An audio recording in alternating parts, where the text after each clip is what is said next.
اعوذ باللہ من الشیطان الرجیم صلی علی رسولہ الکریم اما بعد فاعوذ باللہ من الشیطان الرجیم بسم اللہ الرحمن الرحیم رب اشرح لی صدری ویسر لی امری واحلل عقدۃ من لسانی یفقہوا قولی۔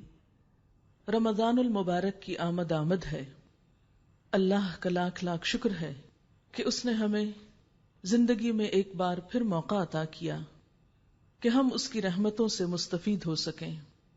کتنے ہی لوگ ایسے تھے جو پچھلے رمضان میں ہمارے ساتھ شریک تھے، یعنی اس دنیا میں موجود تھے، لیکن انہیں یہ رمضان اب نہ مل سکے گا۔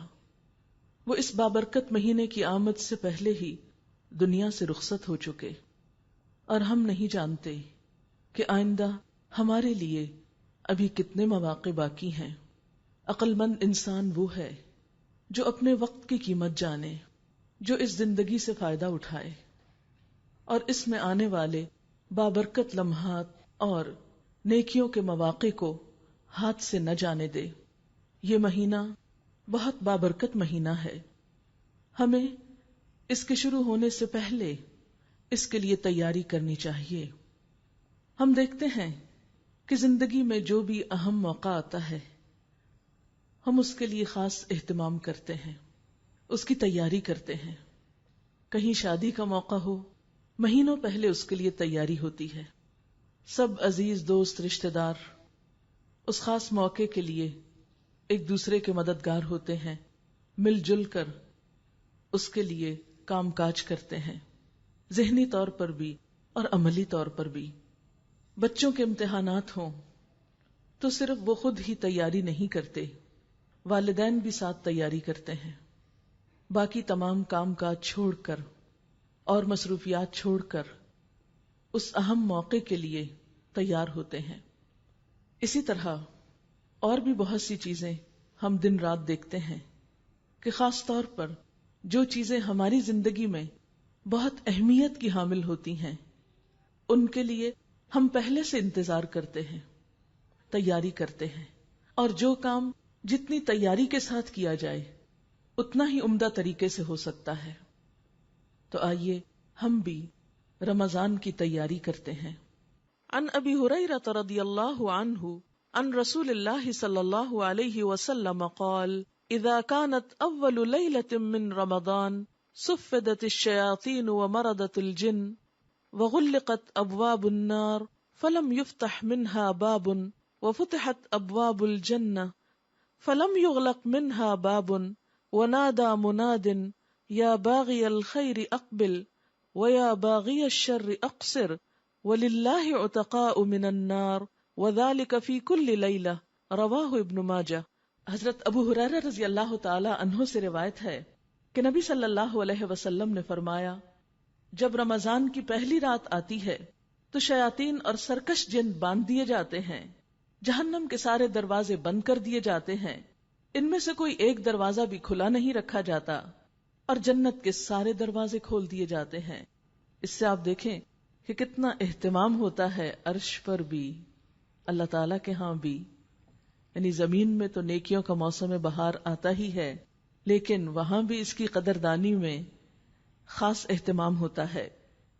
اور ایک منادی کرنے والا یعنی ایک فرشتہ اعلان کرتا ہے، یا باغی الخیر اقبل، اے نیکی کے طلبگار آگے بڑھو، و یا باغی الشر اقصر، اور اے برائیوں کے کرنے والے رک جاؤ، یہ تو نیکی کا موقع ہے، رک جاؤ۔ وَلِلَّهِ عُتَقَاءُ مِنَ النَّارِ وَذَلِكَ فِي كُلِّ لَيْلَةٍ، اور رمضان کی ہر رات کو اللہ تعالیٰ لوگوں کو جہنم سے آزاد کرتے ہیں۔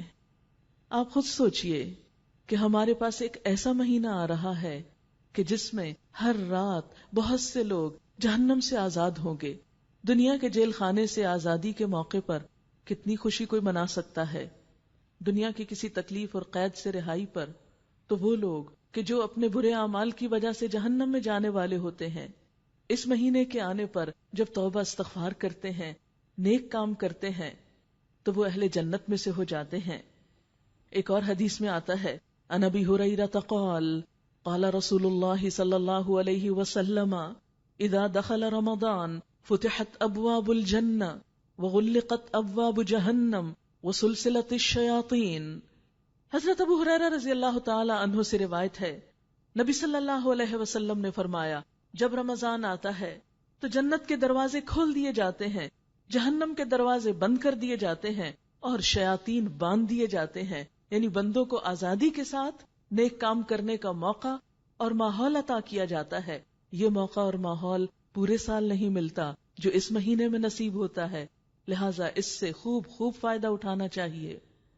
پھر اسی طرح جنت کے نہ صرف یہ کہ دروازے کھلتے ہیں، جنت کو سجایا جاتا ہے، تیار کیا جاتا ہے، جیسے ہم خاص مواقعوں پر، کسی شادی کے موقع پر، عید پر یا کسی اور فنکشن پر خصوصاً گھر کی صفائی کرتے ہیں، بالکل اسی طرح جنت کو اس مہینے میں سجایا جاتا ہے۔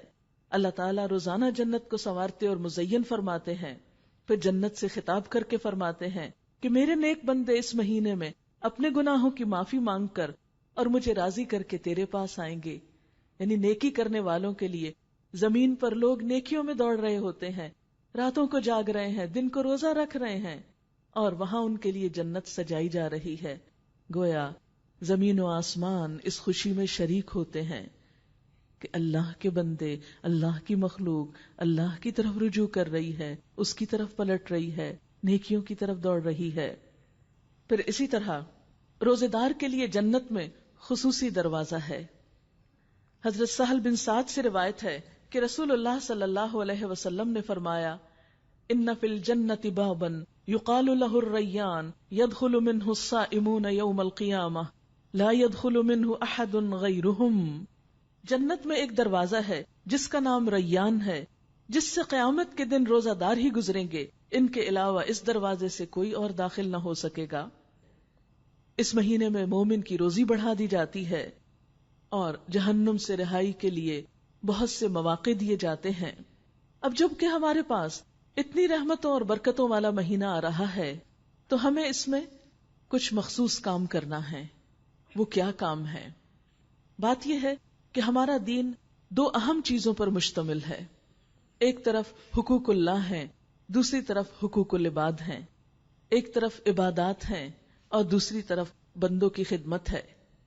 نبی صلی اللہ علیہ وسلم کے خطبے سے ہمیں ایک طرف عبادات کا شوق دیا گیا اور اسی خطبے کے اندر انسانوں کے ساتھ ہمدردی کا بھی سبق دیا گیا، اور انسانوں کے اس طبقے کے ساتھ جو سب سے مظلوم طبقہ تھا، یعنی غلاموں کا طبقہ، ان کے ساتھ خیر اور بھلائی کا حکم دیا گیا۔ تو آئیے دیکھتے ہیں کہ ہمیں پھر کیا کچھ کرنا ہے۔ حقوق اللہ میں سے یعنی عبادات میں سے سب سے پہلی چیز تو خود روزہ ہے۔ قرآن پاک میں اللہ سبحانہ وتعالی فرماتے ہیں یا ایھا الذین آمنوا کتب علیکم الصیام کما کتب علی الذین من قبلکم لعلکم تتقون۔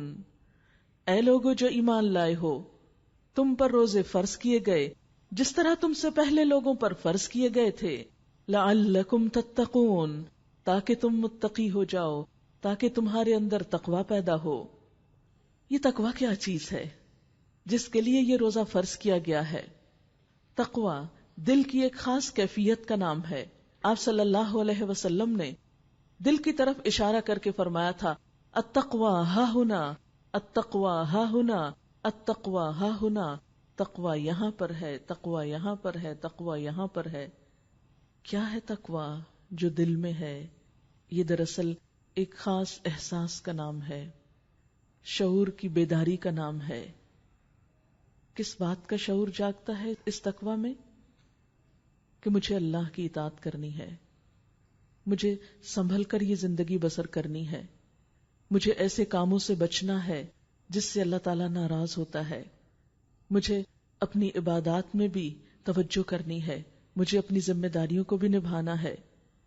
گویا ایک زندگی وہ ہوتی ہے جو غفلت کی زندگی ہے، اور دوسری زندگی وہ جو شعور کی زندگی ہے، جو ایک حساس دل گزارتا ہے۔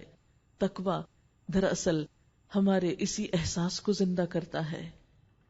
دن بھر جب ہم روزہ رکھتے ہیں، کھانے پینے سے گریز کرتے ہیں، شدید بھوک بھی ہو، کھانا سامنے بھی ہو، تو ہمیں فوراً خیال آتا ہے میں روزے سے ہوں، مجھے نہیں کھانا. آپ تنہائی میں ہوں، کوئی آپ کو نہ دیکھ رہا ہو، شدید پیاس سے ہوں، لیکن ایک قطرہ پانی کا اپنے حلق کے اندر نہیں جانے دیتے. یہ کیسے ہو سکتا ہے؟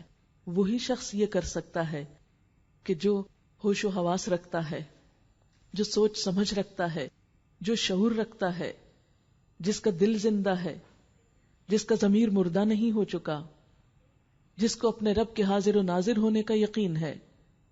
رمضان کے 30 دن دراصل ہماری ٹریننگ کرتے ہیں کہ اے بندہ مومن، صرف رمضان میں نہیں، بعد میں بھی تم روزے کی حالت میں ہو.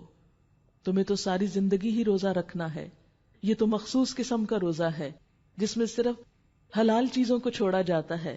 کھانا پینا حلال ہے، بیوی حلال ہے، لیکن اللہ کے حکم سے اس سے رک رہے ہو، کیونکہ صوم کا مطلب ہی رک جانا ہے.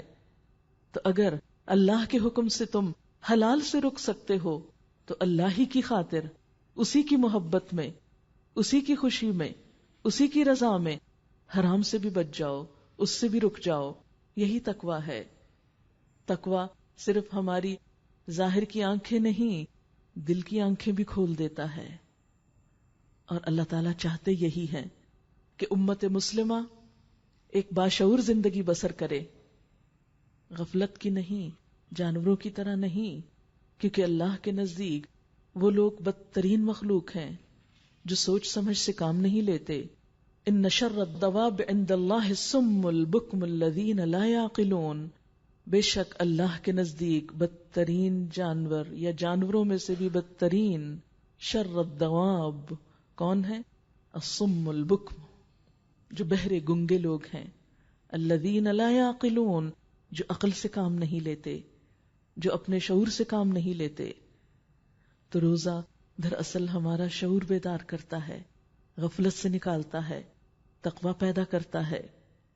روزے کی فرضیت نبی صلی اللہ علیہ وسلم کی احادیث سے بھی ہوتی ہے، اور ہم دیکھتے ہیں کہ آپ صلی اللہ علیہ وسلم نے اس روزے کو ہمارے لیے ڈھال قرار دیا. الصیام جنہ، روزہ ڈھال ہے. ڈھال، شیلڈ جسے آپ بولتے ہیں. پرانے زمانے میں جب جنگیں فیس ٹو فیس ہوتی تھی، آمنے سامنے ہوتی تھی، تو دشمن کے وار سے بچنے کے لیے شیلڈ استعمال کی جاتی تھی. بالکل اسی طرح گناہوں سے بچنے کے لیے، غلط کاموں سے بچنے کے لیے روزہ ایک شیلڈ کا کام دیتا ہے.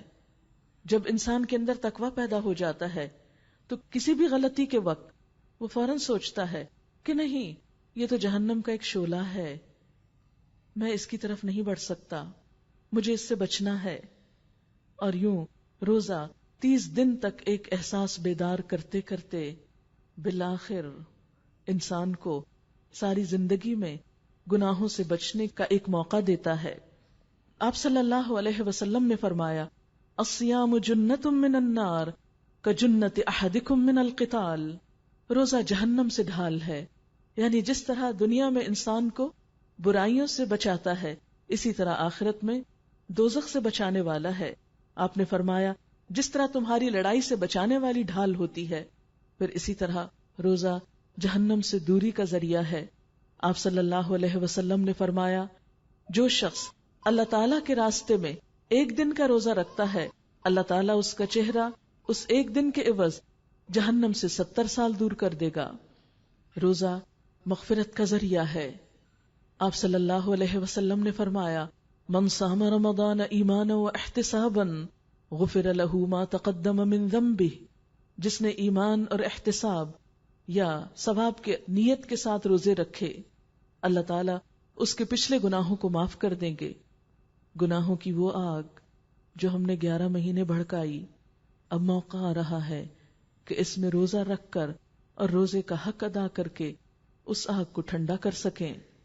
اور روزہ نہ صرف یہ کہ انسان کو روحانی ترقی عطا کرتا ہے، تقویٰ دیتا ہے، اس کی تربیت کرتا ہے، بلکہ جسمانی طور پر بھی روزہ بہت مفید چیز ہے. انسان کے جسم کا اس پر حق ہے. ان لجسدک علیک حق.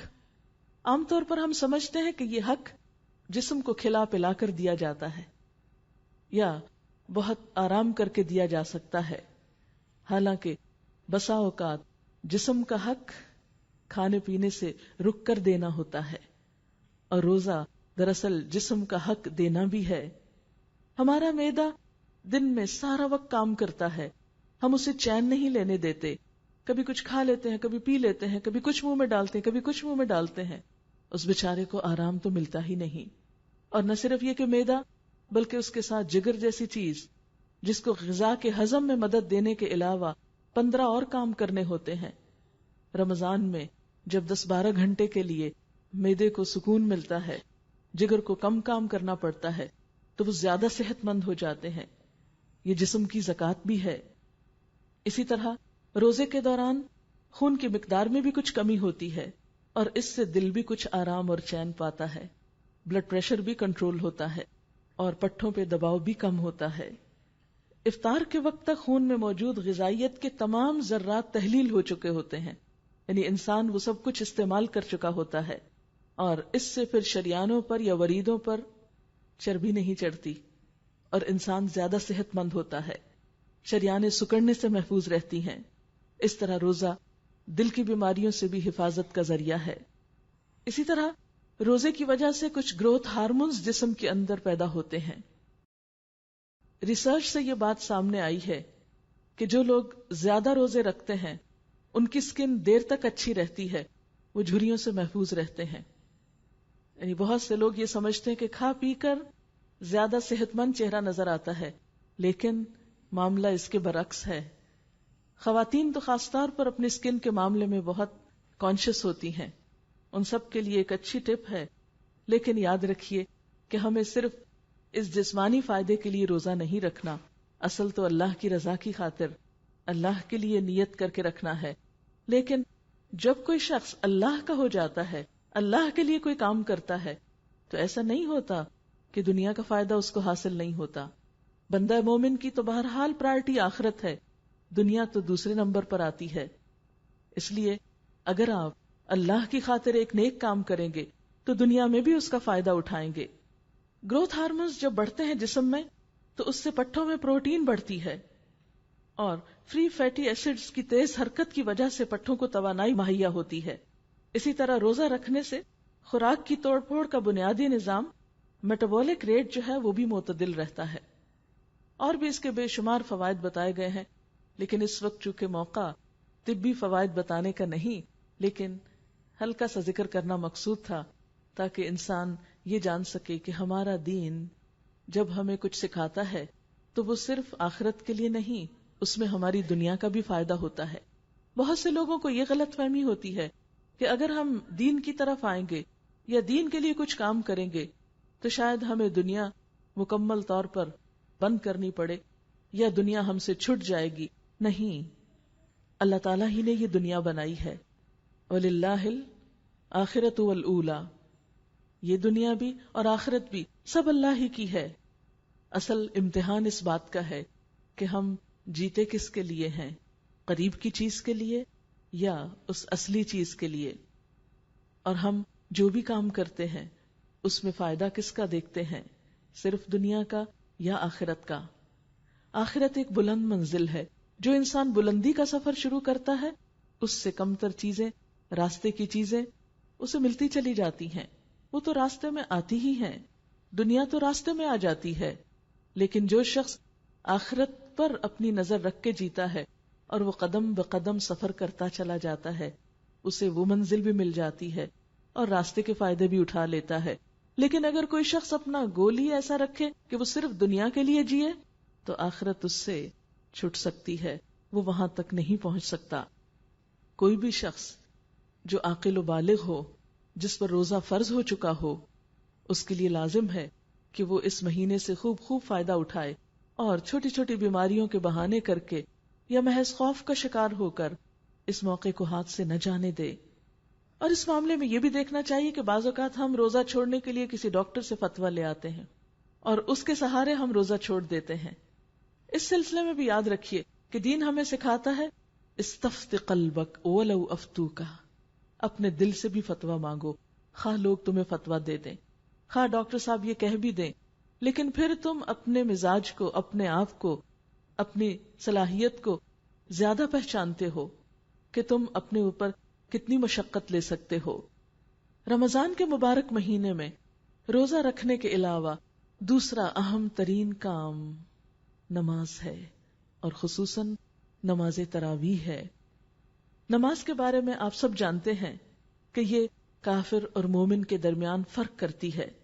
اور پھر دن کی 5 نمازوں کے علاوہ رات کی نماز یعنی تہجد کی نماز آپ سب جانتے ہیں کہ وہ بہت بہترین ہے. یعنی فرض نمازوں کے بعد سب سے افضل نماز تہجد کی نماز ہے. لیکن عام دنوں میں ہم اٹھ نہیں پاتے، عام دنوں میں سستی ہو جاتی ہے یا اتنی ہمت نہیں ہوتی. اللہ تعالیٰ نے رمضان کا موقع دے کر سحری کے وقت بھی جاگنے کا موقع دیا، اور اس کے علاوہ اگر سحری کے وقت نہ یہ نماز پڑھ سکے تو رات کے اول حصے میں بھی پڑھنے سے بے پناہ اجر و ثواب ملتا ہے.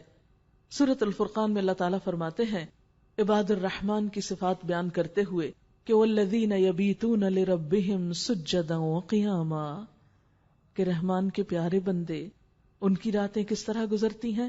اپنے رب کے حضور سجدوں اور قیام میں گزرتی ہیں. سال بھر تو ہماری راتیں اور کاموں میں گزرتی ہیں. عشاء کی نماز بھی بعض اوقات بہت لیٹ کر کے پڑھتے ہیں یا پوری توجہ اور شعور سے نہیں پڑھتے. لیکن رمضان ایک ایسا بابرکت موقع ہے کہ جس میں ہم طویل قیام کر سکتے ہیں، اور شاید یہ طویل قیام ہماری پچھلی نمازوں کی کسی کمی کوتاہی کا کفارہ بھی ہو جائے. اللہ کے نیک بندوں کی صفات کیا ہیں؟ الذین یذکرون اللہ قیاما وقعودا وعلی جنوبہم، کہ اللہ کے بندے اللہ کو یاد کرتے رہتے ہیں کھڑے ہو کر بھی، بیٹھ کر بھی، اور اپنے پہلوؤں پر بھی. نبی صلی اللہ علیہ وسلم نے فرمایا ہمارا رب ہر رات 1/3 رات گزرنے پر آسمان دنیا پہ نزول فرماتا ہے اور اہل دنیا سے خطاب کر کے کہتا ہے کون ہے جو مجھ سے مانگے تو میں اس کی دعا قبول کروں، کون ہے جو مجھ سے سوال کرے تو میں اس کو عطا کروں، کون ہے جو مجھ سے مغفرت طلب کرے تو میں اس کو بخش دوں. گویا تراویح کی نماز خاص طور پر دعائیں مانگنے کا وقت بھی ہے، کیونکہ نماز کے بعد بھی دعا قبول ہوتی ہے. اول رات پڑھیں یا آخر رات پڑھیں، ساتھ ساتھ دعائیں بھی کرتے رہیں. اور نماز کے بارے میں تو آپ سب جانتے ہیں کہ دن کی 5 نمازیں انسان کو گناہوں سے اس طرح پاک کر دیتی ہیں جیسے انسان نہا کر نکلے تو ہر میل کچیل سے پاک ہو جاتا ہے. جیسے ایک مشہور حدیث میں بھی آتا ہے کہ آپ صلی اللہ علیہ وسلم نے فرمایا کہ اگر تم میں سے کسی کے دروازے پر ایک نہر ہو اور دن میں 5 مرتبہ اس میں نہائے تو کیا اس پہ کچھ میل کچیل باقی رہ جائے گا؟ لوگوں نے کہا کہ نہیں. تو آپ نے فرمایا کہ ان 5 نمازوں کا بھی یہی حال ہے، ان کی بھی یہی مثال ہے. اللہ تعالیٰ ان نمازوں کے ذریعے گناہ مٹا دیتا ہے. رمضان میں عام نمازوں کے لیے آپ ایک ٹارگٹ رکھ سکتے ہیں، کیا کہ میں نماز اول وقت میں ادا کروں گی. یعنی اگر آپ نمازی ہیں تو خاص طور پر ایک اور کوشش شروع کیجئے کہ اول وقت میں نماز پڑھیں، اور اس کے لیے جب شعوری کوشش کریں گے تو آپ کی نماز کا اجر و ثواب کہیں زیادہ بڑھ جائے گا. دیکھیں نماز تو پڑھنی ہی ہے، وہ تو فریضہ ہے، لیکن جب ہم اس کو سستی کر کر کے بہت تاخیر سے پڑھتے ہیں تو اس کا وہ اجر نہیں پاتے جو پانا چاہیے. یعنی کام بھی کیا، محنت بھی کی، لیکن وہ حاصل نہیں ہوا جو ہونا چاہیے. اور خاص طور پر عصر کی نماز تاخیر سے پڑھنے والے کے لیے اللہ کے رسول صلی اللہ علیہ وسلم نے کیا فرمایا؟ تلک صلاۃ المنافق، یہ منافق کی نماز ہے. صحابہ کرام نے عرض کون سی؟ فرمایا کہ جو دھوپ کے پیلا پڑنے کا انتظار کرتا رہتا ہے اور جب وہ غروب کے قریب ہوتا ہے تو جلدی سے چند ٹھونگے مار لیتا ہے، اس طرح جیسے مرغا دانہ اٹھانے کے لیے زمین پہ ٹھونگ مارتا ہے اور وہ اللہ کو کچھ بھی یاد نہیں کرتا. اللہ کے بندے تو اللہ کو ہر آن یاد کرتے ہیں، لیکن منافق صرف دکھاوی کی نماز پڑھتا ہے یا صرف خانہ پوری کرتا ہے تو وہ توجہ نہیں دیتا اس کی طرف، آخری وقت میں پڑھتا ہے. اس لیے ہم سب اپنے ساتھ ایک عہد کریں کہ اس رمضان میں ہم کوشش کر کے اول وقت میں نماز ادا کریں گے اور تاخیر نہ ہونے دیں گے انشاءاللہ. اور پھر رات کا قیام، اس کے بارے میں نبی صلی اللہ علیہ وسلم نے فرمایا من قام رمضان ایمانا و احتسابا غفر له ما تقدم من ذنبه، جس نے رمضان کی راتوں میں قیام کیا ایمان کی حالت میں ثواب کی نیت سے تو اس کے بھی پچھلے گناہ معاف کر دیے جائیں گے. تو گویا دن کے روزے کے علاوہ رات کو بھی اللہ تعالیٰ ایک خاص موقع عطا کرتا ہے نماز کا، یعنی گویا دن بھی عبادت اور رات بھی عبادت، کیونکہ رات کا کچھ حصہ جب انسان اللہ تعالیٰ کے حضور قیام میں گزارتا ہے تو باقی رات جو سوتا ہے اور اس انتظار میں سوتا ہے کہ صبح پھر روزہ رکھوں، سحری کروں، تو اس کا یہ سونا بھی ایک طرح سے عبادت ہو جاتا ہے۔ گویا رمضان ایک ایسا موقع ہے جس میں دن کا سارا وقت ایک ایک لمحہ عبادت ہے، اور جس میں رات کی نماز اور پھر رات کا سونا بھی ایک عبادت ہے۔ اس لیے جو لوگ اس مہینے کا اہتمام کریں وہی خوش قسمت ہیں۔ حضرت عبداللہ بن عمر سے روایت ہے کہ نبی صلی اللہ علیہ وسلم نے فرمایا، روزہ اور قرآن قیامت کے دن بندے کے لیے سفارش کریں گے۔ روزہ کہے گا، اے میرے رب، میں نے اس بندے کو کھانے پینے سے اور اپنی خواہشات پوری کرنے سے روکے رکھا، اس کے بارے میں میری سفارش قبول فرما۔ قرآن کہے گا، اے میرے رب، میں نے اس بندے کو رات سونے سے روکے رکھا، لہٰذا اس کے بارے میں میری سفارش قبول فرما۔ چنانچہ دونوں کی سفارش قبول کی جائے گی۔ اس لیے دن کے روزے کے ساتھ ساتھ رات کی تراویح کا اہتمام بہت ضروری ہے۔ اگرچہ تراویح نماز فرض نہیں ہے لیکن بہت اجر و ثواب کا باعث ہے۔ لیکن یاد رکھیے کہ بہت سے لوگ زیادہ نفل جب پڑھتے ہیں یا لمبی نماز پڑھتے ہیں تو عموماً تیز تیز پڑھتے ہیں، جلدی سے رکوع کیا، جلدی سے کھڑے ہو گئے، جلدی سے سجدہ کیا، پھر کھڑے ہو گئے، وہ صرف تعداد پوری کر کے بات ختم کر دیتے ہیں۔ تو وہ وقت تعداد پوری کرنے کا نہیں، اللہ کو یاد کرنے کا ہے، دعائیں مانگنے کا ہے، بخشش کرانے کا ہے۔ اس لیے اس نماز کو خشوع و خضوع سے پڑھنا چاہیے۔ اور آپ صلی اللہ علیہ وسلم نے خبردار بھی کیا کہ نماز کی چوری سے بچو۔ آپ نے فرمایا، چوری کے لحاظ سے سب سے بدترین وہ انسان ہے جو نماز چراتا ہے۔ تو صحابہ کرام نے عرض کیا کہ وہ کیا چیز ہے، یعنی نماز کی چوری کیا ہے؟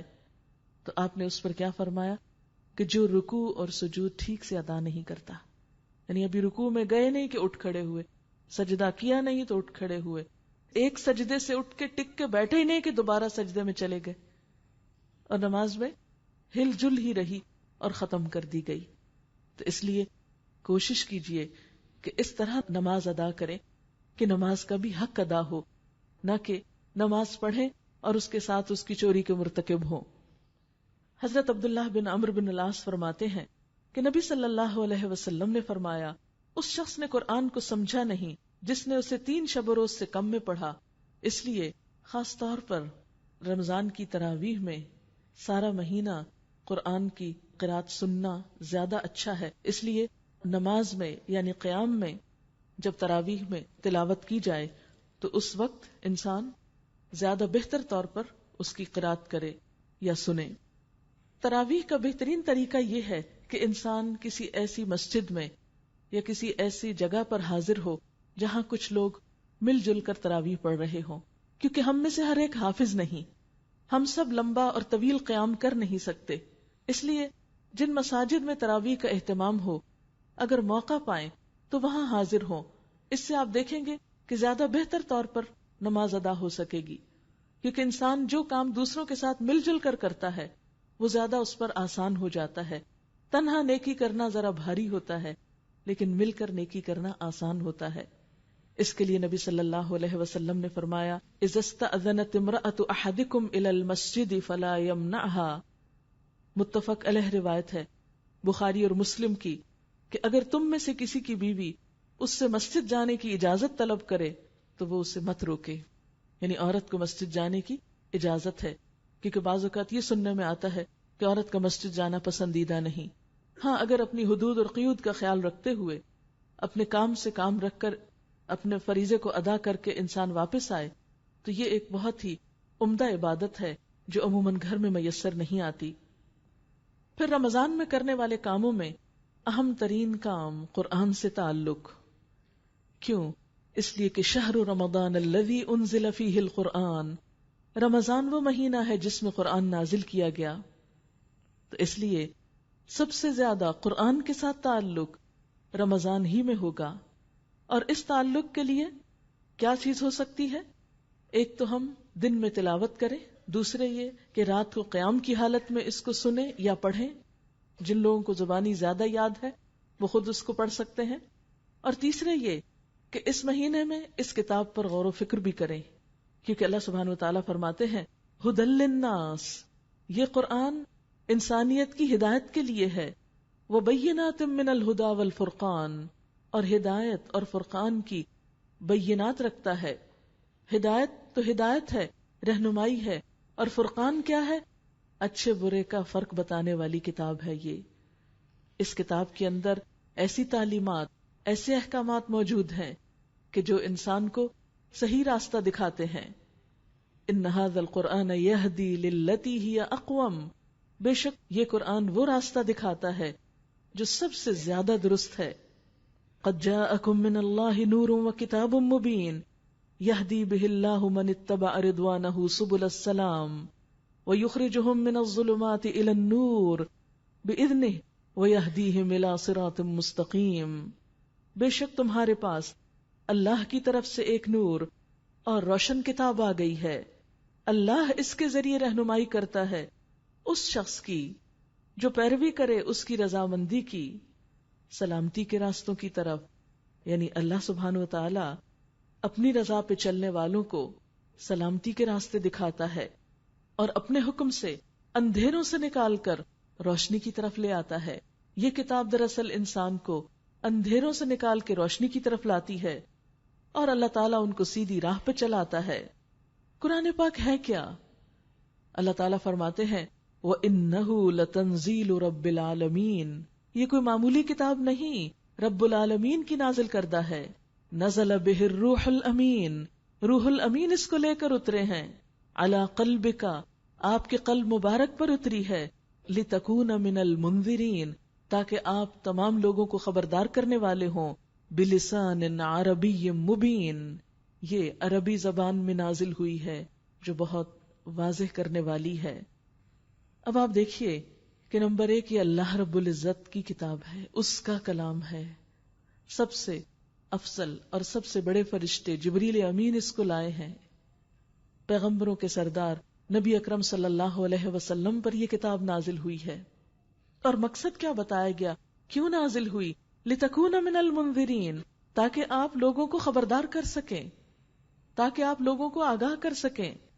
تو اس سے کیا پتہ چلتا ہے کہ یہ کتاب صرف تلاوت کرنے کے لیے نہیں آئی، یہ عظیم ترین کتاب اس لیے آئی ہے کہ تمام انسانیت کی رہنمائی کی جائے اس کے ذریعے۔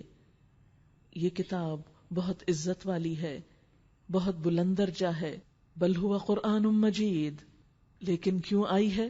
تبارک الذی نزل الفرقان علی عبدہ لیکون للعالمین نذیرا، بابرکت ہے وہ ذات جس نے اپنے بندے پر قرآن نازل فرمایا تاکہ سارے جہان والوں کو خبردار کرے، لیکون للعالمین نذیرا، یہ کتاب تو سارے عالمین کے لیے ہے، ھدی للناس، سب انسانوں کی رہنمائی کے لیے ہے۔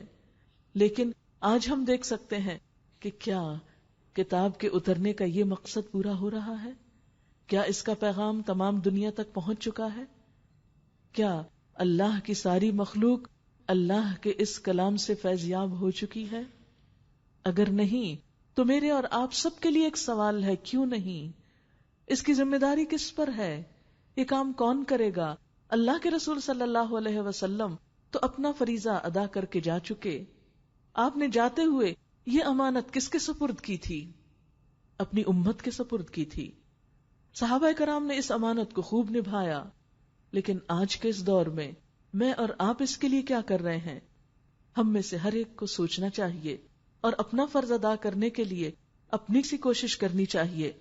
تو آپ دیکھیے کہ اس کتاب کو پڑھنے کے لیے رمضان میں اس کتاب کے ساتھ آپ کا جو تعلق ہے وہ نمبر 1 تلاوت کی شکل میں ہوگا، یعنی اگر ہم واقعی چاہتے ہیں کہ اس کتاب کا حق ادا کر سکیں تو اس کے لیے نمبر 1 اس کے ساتھ ذاتی تعلق قائم کرنا ہوگا، پرسنل ریلیشن شپ۔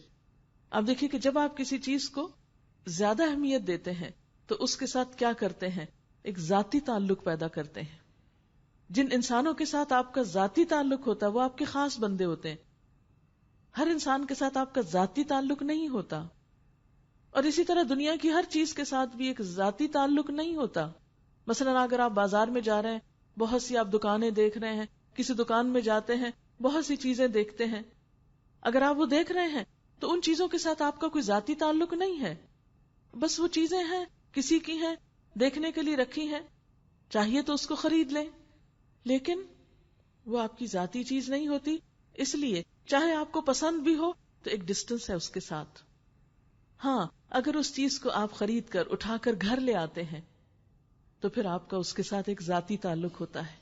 بازار میں رکھے ہوئے کسی ڈیکوریشن پیس کو آپ صاف نہیں کرتے، آپ اسے اپنا نہیں سمجھتے، لیکن گھر کی چیز کو آپ اپنا سمجھتے ہیں، اس کے ساتھ پھر اہتمام کرتے ہیں۔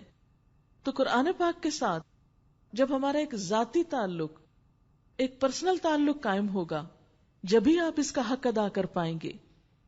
اس ذاتی تعلق کے لیے پہلا کام اس کو صحیح انداز میں پڑھنا ہے۔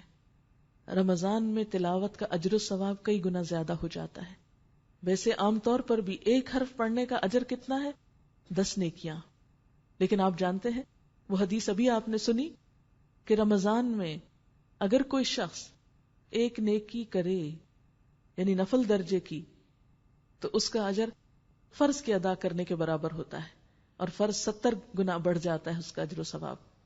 تو اس لیے خصوصی طور پر قرآن کی تلاوت کا اہتمام، اور اس کے لیے بہترین وقت کون سا ہے؟ فجر کا وقت۔ ان قرآن الفجر کان مشہودا۔ عموماً ہم سحری کے بعد کیا کرتے ہیں؟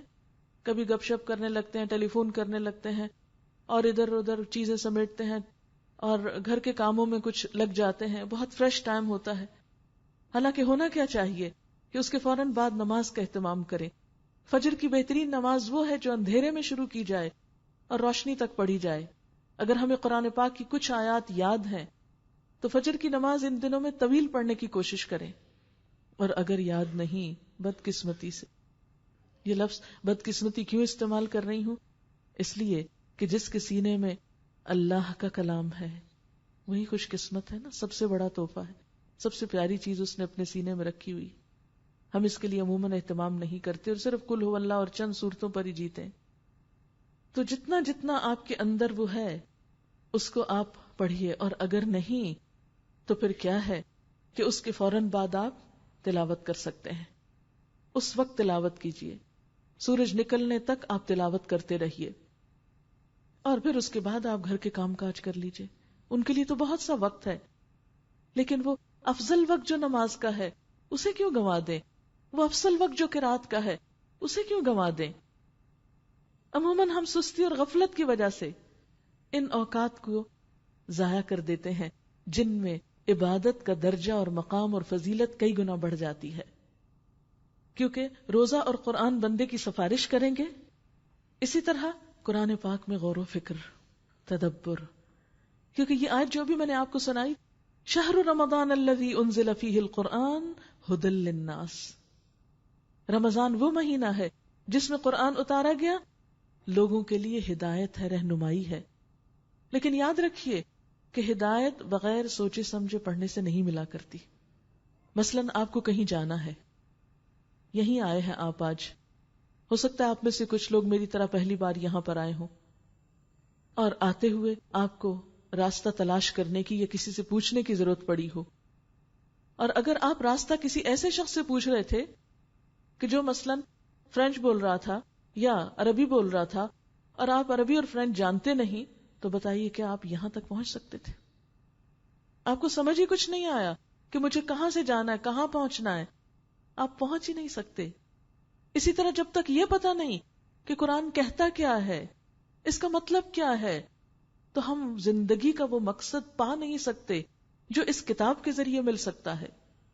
اس لیے اس مہینے میں خاص طور پر اہتمام کیجیے کہ قرآن پاک کو سمجھ کر پڑھیں۔ لیکن عام طور پر جب ہم خود سمجھ کر پڑھنے کی کوشش کرتے ہیں تو کیا ہوتا ہے، وہ کوئی بات سمجھ میں آتی، کوئی نہیں آتی، پھر تھوڑی دیر بعد ہم گھبرا جاتے ہیں اور پھر چھوڑ دیتے ہیں۔ اسی لیے یہ اہتمام کیا گیا ہے کہ کیوں نہ ہم رمضان میں ہر روز اکٹھے ہوں، روز کا ایک پارہ پڑھیں، لیکن سمجھ کر پڑھیں، اور اس طرح 30 دنوں میں ایک دفعہ ہم شروع سے آخر تک موٹی موٹی باتیں تو جان لیں کہ یہ کتاب کیا کہتی ہے، اور پھر سال بھر اس کی ڈیٹیلز تفصیل کے ساتھ پڑھتے رہیں جتنا جتنا موقع ہو۔ لیکن یہ وقت، رمضان کا وقت، سارے قرآن کی دہرائی کا وقت ہے۔ نبی صلی اللہ علیہ وسلم کا کیا طریقہ تھا کہ وہ ہر سال جبریل علیہ السلام کے ساتھ جتنا بھی قرآن پاک نازل ہو چکا ہوتا تھا اس کا دور فرماتے تھے، اور رمضان کی ہر رات میں جبریل علیہ السلام سے ملاقات کرتے تھے، اور آخری سال آپ صلی اللہ علیہ وسلم نے یہ دہرائی 2 مرتبہ کی۔ اگر ہم بھی اسی سنت پر عمل کرتے وقت دن میں بھی ایک پارا سمجھ کر پڑھیں اور وہی پھر رات کو تراویح میں سنیں تو انشاءاللہ 2 دفعہ تو ہو ہی جائے گا۔ پھر اسی طرح آپ دیکھیے کہ اکیلے پڑھنے میں کچھ مشکل ہوتی ہے، لیکن جب لوگ اکٹھے بیٹھ کر پڑھتے ہیں تو اس کا اجر و ثواب کیا ہے؟ نبی صلی اللہ علیہ وسلم نے فرمایا وَمَجْتَمَعَ قَوْمٌ فِي بَيْتٍ مِّن بُيُوتِ اللَّهِ، جب بھی لوگ اللہ کے گھروں میں سے کسی گھر میں، اس سے مراد تو مسجد ہے، لیکن خواتین کے لیے تو مسجد میں جگہ سچ نہیں ہوتی، تو اس کے بعد کوئی بھی ایسی جگہ جہاں سہولت کے ساتھ لوگ اکٹھے ہو سکیں، جب بھی لوگ کہیں اکٹھے ہو کر اللہ کی کتاب پڑھتے ہیں، یتلون کتاب اللہ ویتدارسونہ بینہم، اور ایک دوسرے کو پڑھاتے ہیں، یعنی سیکھتے سکھاتے ہیں، تو اس پر کیا ہوتا ہے؟ ان پر اللہ تعالیٰ کی طرف سے اطمینان نازل ہوتا ہے، اللہ کی رحمت انہیں ڈھانپ لیتی ہے، فرشتے ان کے گرد گھیرا ڈال لیتے ہیں، اور اللہ تعالیٰ ان لوگوں کا ذکر ان فرشتوں سے کرتے ہیں جو اس کے پاس موجود ہیں، یعنی ذکر کی، تعلیم کی ایسی مجلسیں جس میں اللہ کی کتاب اکٹھے بیٹھ کر پڑھی جا رہی ہو، اس پر رحمت بھی آتی ہے، سکینت بھی اترتی ہے، انڈرسٹینڈنگ کا لیول بھی بڑھتا ہے، اللہ تعالیٰ اس محفل کی طرح متوجہ ہوتے ہیں اور فرشتوں کے بیچ میں ان لوگوں کا ذکر کرتے ہیں کہ دیکھو زمین کے فلاں گوشے پر، فلاں جگہ پر لوگ بیٹھ کر میری کتاب کو پڑھ رہے ہیں۔ اگرچہ آپ کے یہاں آنے میں وقت چاہیے، تھوڑی سی آپ کو دوسری مصروفیات کم کرنی ہوگی، آنے جانے کی بھی زحمت برداشت کرنی ہوگی، لیکن جو قربانی آپ کریں گے اس کے مقابلے میں جو کچھ آپ یہاں پائیں گے وہ اکیلے گھر بیٹھ کے نہیں پا سکتے۔ اگرچہ اکیلے بھی بیٹھ کے قرآن پڑھنا ثواب کا باعث تو ہے، لیکن اکٹھے بیٹھ کر اس کو سمجھنا، اس میں کئی برکتیں ہیں۔ حضرت انس رضی اللہ تعالیٰ عنہ فرماتے ہیں صحابہ کرام صبح کی نماز کے بعد حلقہ بنا کر بیٹھ جاتے، قرآن پڑھتے، فرائض اور سنن سیکھتے اور اللہ کو یاد کرتے۔ اور جو شخص دنیا میں قرآن سے شغف رکھتا ہے، قیامت کے دن اس سے کہا جائے گا کہ قرآن پڑھتا جا اور بلندی کی طرف چڑھتا جا، اور اسی رفتار سے ٹھہر ٹھہر کر پڑھ جس طرح دنیا میں ٹھہر ٹھہر کر پڑھتا تھا، تیری منزل وہ آخری آیت ہوگی جہاں تک تو پڑھتا جائے گا۔ اور پھر آپ دیکھیے کہ ایک ہوتا ہے خود پڑھنا اور ایک ہوتا ہے کسی سے سننا۔ قرآن پاک میں قرآن پاک کے سننے کا بہت دفعہ ذکر آتا ہے۔ تلاوت تو آپ گھر میں کر ہی لیں گے، پھر آپ عربی میں رات سن ہی لیں گے انشاءاللہ، لیکن اس کا ترجمہ سننا اور اس کی انڈرسٹینڈنگ پیدا کرنا، اس سے صبح اور رات کی دونوں عبادتیں زیادہ پر اثر ہو جائیں گی، اس کو زیادہ انجوائے کر سکیں گے۔ آپ اپنے اندر، اپنی روح اور دل کے اندر ایک خاص تبدیلی محسوس کریں گے۔ اور جہاں تک قرآن کے سننے کا تعلق ہے تو اس کو تو نبی صلی اللہ علیہ وسلم نے خود بھی پسند فرمایا۔ کس طرح؟ حالانکہ آپ کے اوپر قرآن اترتا تھا، لیکن ایک حدیث میں آتا ہے کہ ایک مرتبہ نبی صلی اللہ علیہ وسلم نے حضرت عبداللہ بن مسعود سے فرمایا اقرأ علیہ، مجھے پڑھ کے سناؤ۔ ابن مسعود نے عرض کیا اقرأ علیک وعلیک انزل، آپ کو پڑھ کے سناؤ، آپ پر تو قرآن اتارا گیا ہے۔ تو آپ نے فرمایا انی احب ان اسمعہ من غیری، میں پسند کرتا ہوں کہ میں اسے اپنے علاوہ کسی دوسرے سے سنوں۔ آپ صلی اللہ علیہ وسلم نے حضرت ابن مسعود سے فرمائش کی، اور جب وہ پڑھ رہے تھے تو آپ سنتے رہے یہاں تک کہ اس آیت پر پہنچے فَكَيْفَ إِذَا جِئْنَا مِن كُلِّ أُمَّةٍ بِشَهِيدٍ وَجِئْنَا بِكَ عَلَى هَؤُلَاءِ شَهِيدًا، اس وقت کیا حال ہوگا جب ہم ہر امت میں سے ایک گواہ حاضر کریں گے، اور اے محمد صلی اللہ علیہ وسلم ان سب پر آپ کو گواہ بنا کر لائیں گے۔ تو ذمہ داری کے احساس سے آپ نے فرمایا حسبک، ابن مسعود بس کر دو، یعنی اتنا زیادہ آپ کے دل پر اثر ہوا۔ ابن مسعود فرماتے ہیں کہ میں نے جب آپ صلی اللہ علیہ وسلم کی طرف نظر اٹھا کر دیکھا تو آپ کی دونوں آنکھوں سے آنسو جاری تھے، آپ کے آنسو بہ رہے تھے۔ اور یہ ایک حقیقت ہے کہ قرآن کی تلاوت کا سننا، قرآن کو سمجھ کر سننا، اس کے اپنے اثرات ہیں جو گھر میں اکیلے بیٹھ کر ریڈنگ کرنے سے حاصل نہیں ہو سکتے. تو قرآن کا سیکھنا اور سمجھ کر سیکھنا اور پھر اس کا سکھانا، یہ دنیا کے بہترین کام ہے. سال بھر ہم اپنے دنیا کے کام کرتے رہتے ہیں، کیا ہوا اگر ایک مہینہ تھوڑی محنت زیادہ کر لیں اور اس کام کے لیے بھی وقت نکالیں. قرآن پاک کے ساتھ تعلق کے علاوہ اس مہینے کا خاص کام دعائیں مانگنا ہے. خوب خوب فائدہ اٹھائیے، کیونکہ اللہ تعالیٰ کے نزدیک دعا سے بڑھ کر کوئی عبادت نہیں. آپ صلی اللہ علیہ وسلم نے فرمایا، اللہ تعالیٰ کے نزدیک دعا سے زیادہ عظمت والا کوئی عمل نہیں. آپ سب جانتے ہیں کہ دعا تو تقدیر بھی بدل دیتی ہے. ہم میں سے کون ہے جو محتاج نہیں؟ ہم میں سے کون ہے جو ضرورت مند نہیں؟ ہم میں سے کون ہے جو کسی مشکل کا شکار نہ ہو؟ تو کیوں نہ ہم رجوع کریں اس ہستی کی طرف جو تمام مشکلات دور کر دے، اور وہ اللہ رب العزت ہی کی ہے. آپ صلی اللہ علیہ وسلم نے فرمایا، دعا نازل شدہ مصیبتوں میں بھی کام آتی ہے اور ان میں بھی جو ابھی اتری نہیں. یعنی دعائیں کرتا ہے جب انسان تو کئی آنے والی آفات جو ہیں وہ واپس پلٹ جاتی ہیں. حضرت سلمان فارسی کہتے ہیں، اللہ کے رسول صلی اللہ علیہ وسلم نے فرمایا، تمہارا رب بڑا حیا کرنے والا اور سخی ہے.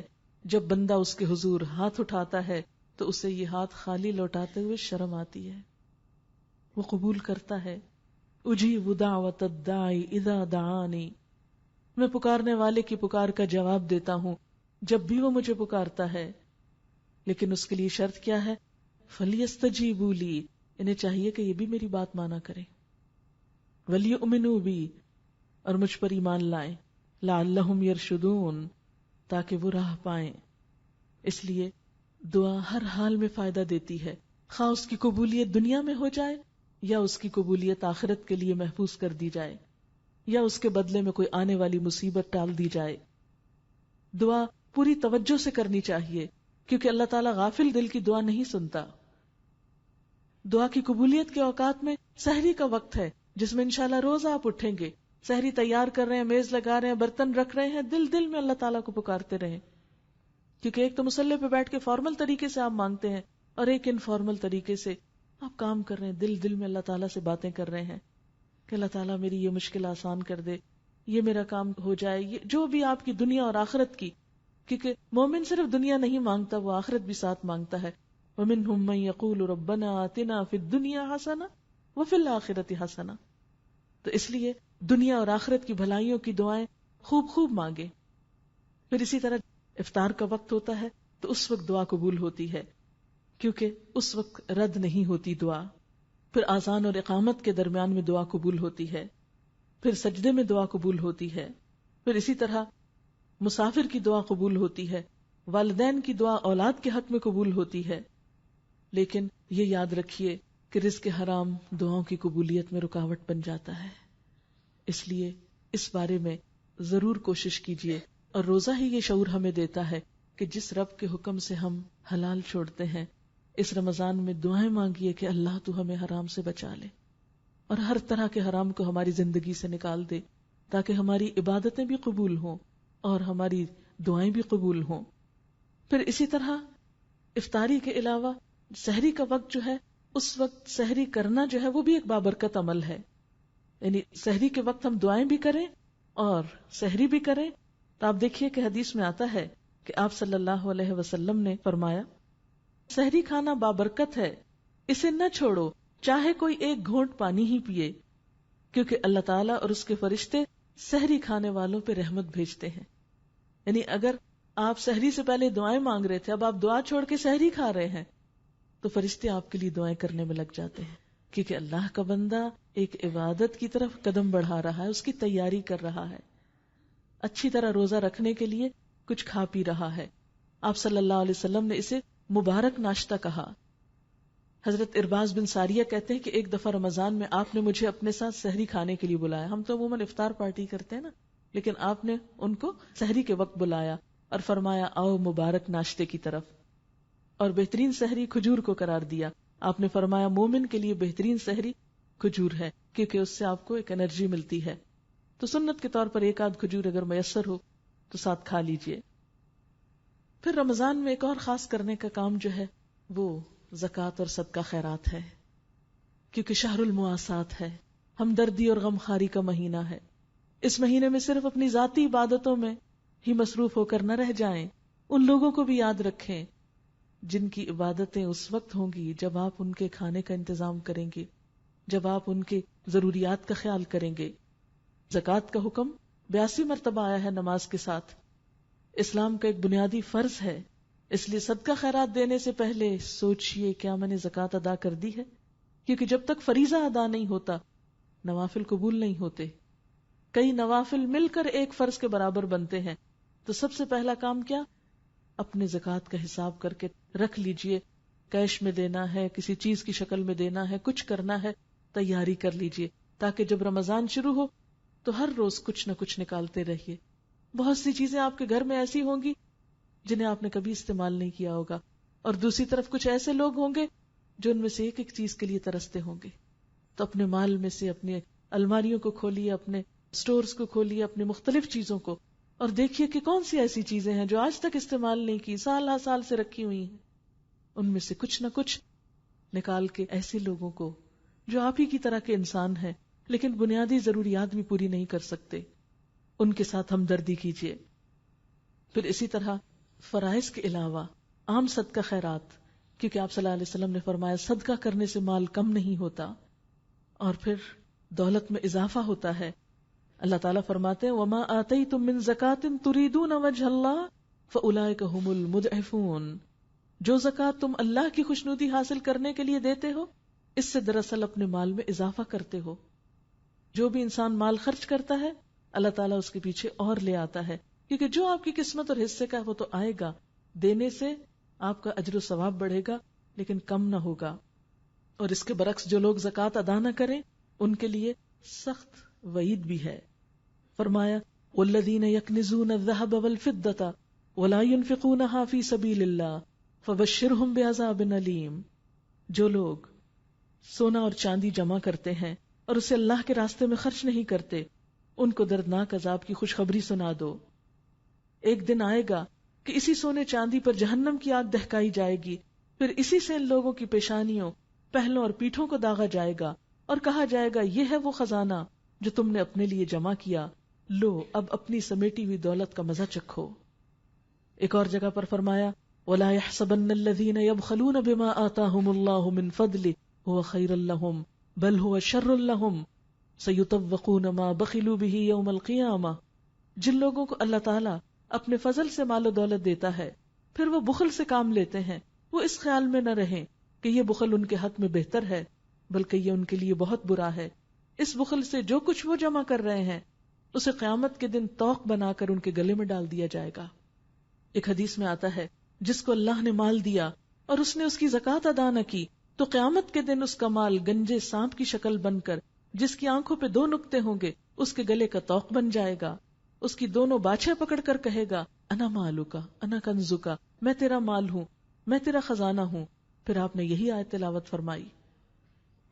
پھر اسی طرح رمضان کا آخری عشرہ بھی نیکیوں کے لحاظ سے بہت اہم ہے۔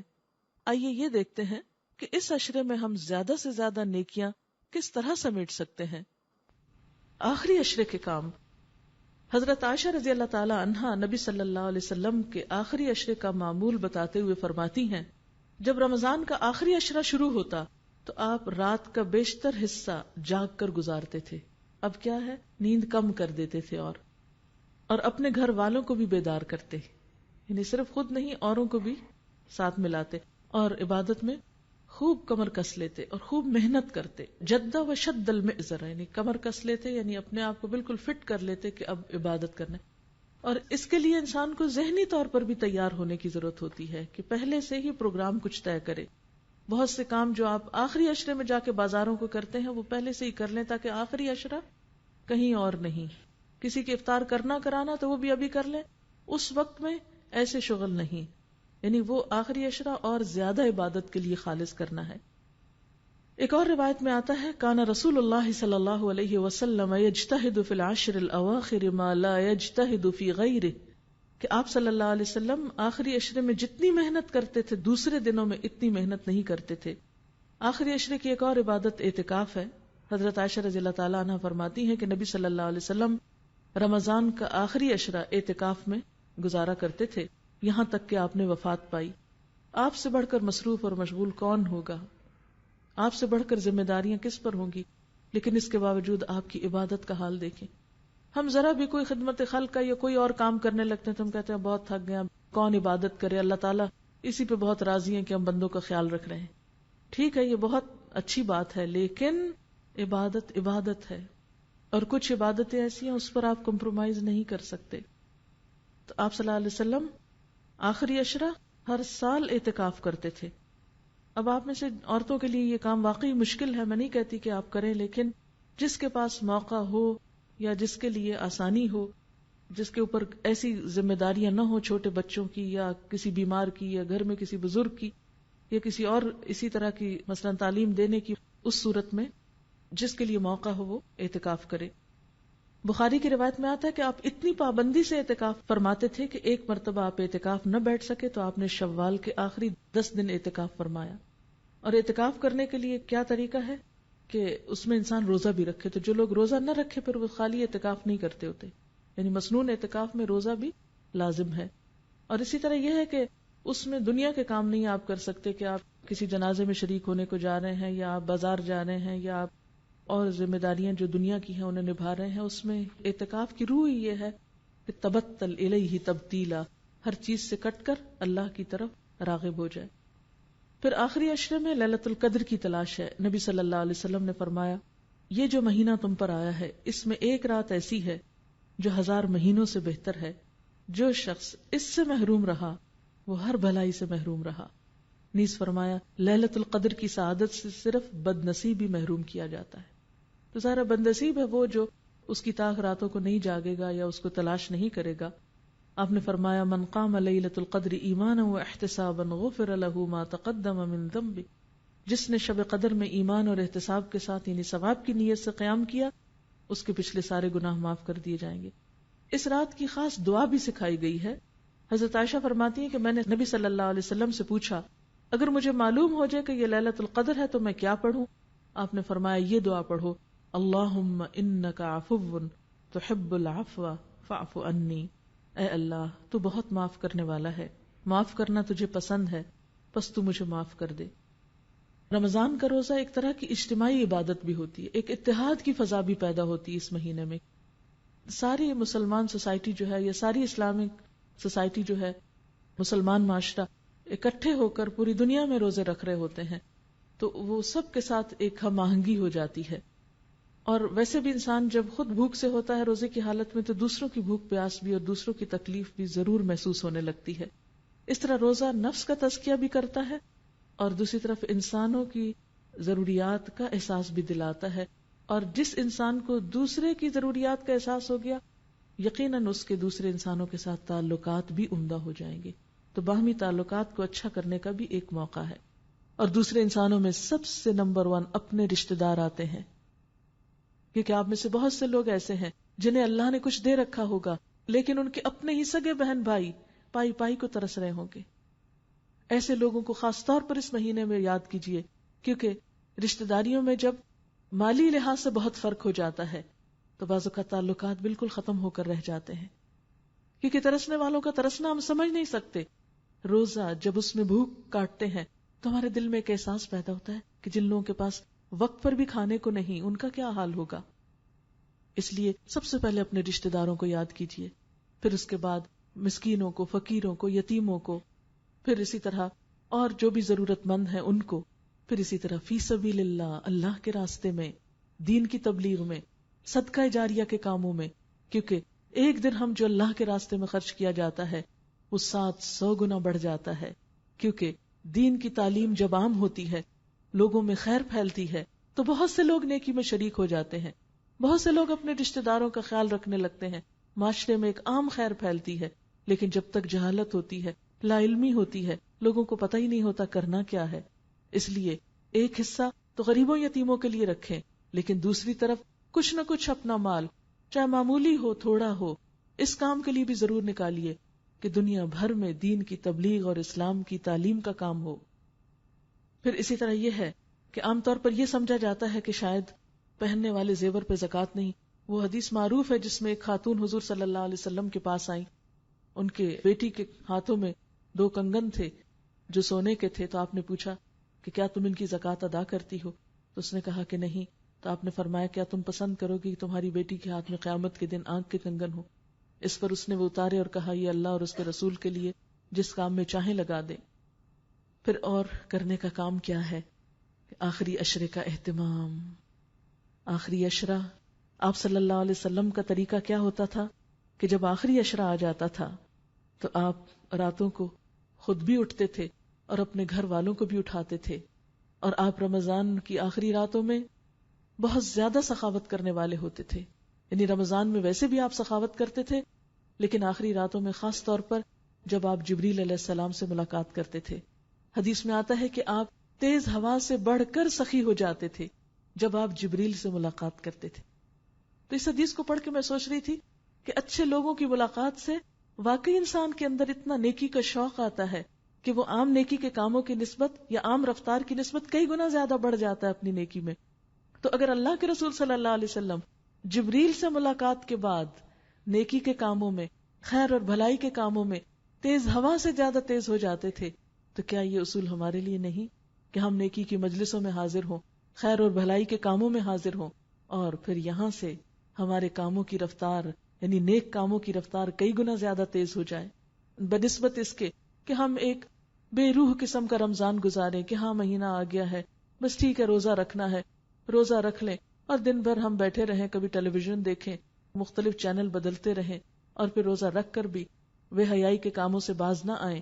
تو پھر اس سے آپ اندازہ کریں کہ ہمارا رمضان کس قسم کا رمضان ہو سکتا ہے. آخری راتوں میں لیلۃ القدر کی تلاش. پھر اس کے علاوہ ذکر، چلتے پھرتے اٹھتے بیٹھتے، کیونکہ آپ صلی اللہ علیہ وسلم نے فرمایا سب سے زیادہ اجر و ثواب والا روزہ اس کا ہے جس کے روزے میں ذکر الہی زیادہ ہے. اس لیے تسبیحات وغیرہ پڑھتے رہنا، چلتے پھرتے کام کاج کرتے. پھر اسی طرح حقوق العباد میں سے جہاں ہمدردی اور غمخواری کرنا ہے، وہاں خاص طور پر آپ صلی اللہ علیہ وسلم نے افطار کرانے کا حکم دیا ہے، اور اتنا ثواب بتایا ہے کہ جو کسی کا روزہ افطار کرائے گا اس کو اتنا اجر ملے گا جتنا روزے دار کو اجر ملے گا. یعنی روزہ رکھنے والے نے جتنا اجر کمایا، مثلا اگر آپ 100 لوگوں کا روزہ افطار کراتے ہیں تو آپ کو 100 روزوں کا ثواب مل گیا. جب ہم پڑھتے ہیں نا کہ رمضان میں ایک رات ایسی ہے جو 1000 مہینوں سے بہتر ہے، تو کبھی انسان سوچتا ہے کہ ایک تھوڑے وقت میں 1000 مہینوں جتنی نیکی کیسے کر سکتا ہے انسان. 1000 مہینے تو جیسے 83 ایئرز اور کچھ مہینے بنتے ہیں، اتنی تو ہماری عمر بھی نہیں ہوتی. لیکن اس مہینے میں اللہ تعالیٰ ایسے ایسے موقع فراہم کرتا ہے کہ یعنی ایک روزہ نہیں ہوتا ہمارا، یعنی روزہ بھی صرف ایک روزہ نہیں ہوتا. جب ہم افطار کراتے ہیں تو کئی روزوں کا اجر پا لیتے ہیں. اسی طرح جب ایک رات وہ جاگتے اور عبادت کرتے ہیں تو 1000 مہینوں کا اجر و ثواب پا لیتے ہیں. اس لیے خاص طور پر اس مہینے میں دوسروں کے ساتھ ہمدردی، غمخواری، اور خصوصی طور پر صرف ہمدردی اور غمخواری میں مال دینا یا کوئی اچھی بات کرنا ہی نہیں، بلکہ اپنی اذیتوں سے دوسروں کو محفوظ رکھنا بھی ضروری ہے. کیونکہ حضرت جابر سے روایت ہے کہ نبی صلی اللہ علیہ وسلم نے فرمایا جب تو روزہ رکھے تو تیری آنکھ اور تیرے کان کا بھی روزہ ہونا چاہیے، اور زبان پر بھی کنٹرول ہونا چاہیے، جھوٹ اور حرام چیزوں سے بھی بچنا چاہیے، پڑوسی کو تکلیف نہیں دینی چاہیے، اور تجھ پر وقار اور اطمینان ہو، اور اپنے روزے کے دنوں کو دوسرے دنوں کے برابر نہ کرو. یعنی روزے اس طرح نہ گزرے کہ جیسے عام دنوں میں ہم رہتے ہیں، بلکہ روزے کا دن اور عام دنوں میں فرق ہونا چاہیے. آپ صلی اللہ علیہ وسلم نے فرمایا روزہ ڈھال ہے، فَإِذَا كَانَ يَوْمُ صَوْمِ أَحَدِكُمْ فَلَا يَرْفُثْ يَوْمَئِذٍ وَلَا يَسْخَبْ فَإِنْ صَابَّهُ أَحَدٌ أَوْ قَاتَلَ أَحَدٌ فَلْيَقُلْ إِنِّي امْرُؤٌ صَائِمٌ. روزہ ڈھال ہے، جب کسی کا روزہ ہو تو اسے چاہیے کہ نہ تو گالی گلوچ کرے نہ بےہودہ کلام کرے. اگر کوئی اس سے لڑائی کرے تو کہہ دے کہ میں روزے سے ہوں، اور لڑنا چھوڑ دے. عموماً ایسا ہوتا ہے نا جب ہم بھوکے ہوتے ہیں تو پھر لڑنے کو بھی دل چاہتا ہے، چھوٹی چھوٹی باتوں پہ ہم اریٹیٹ ہونے لگتے ہیں. بچے نے کچھ کہہ دیا اس کو پٹک کے جواب دیا، کسی اور نے کچھ کہہ دیا اس کو ڈانٹ دیا.